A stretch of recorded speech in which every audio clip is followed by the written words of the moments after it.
প্ৰস্তুতি পূৰ্ণগতিত কৰিছোঁ। মা কামাখ্যাৰ আশীৰ্বাদ লৈ নামঘৰত গুৰুজনাৰ আশীৰ্বাদ লৈ ওলাইছোঁ।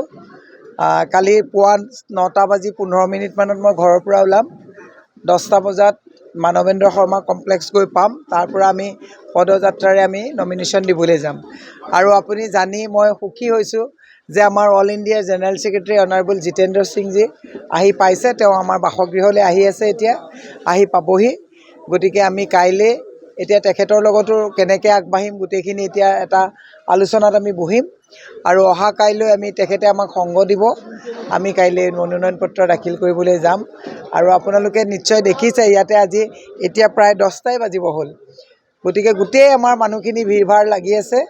মই এইবাৰ আশাবাদী, এইবাৰ আমাৰ যুদ্ধত আমাৰ কংগ্ৰেছ দলৰ যিসকল তৃণমূলৰ আমাৰ শক্তি, তেওঁলোকেও কঁকালত টঙালি বান্ধিছে।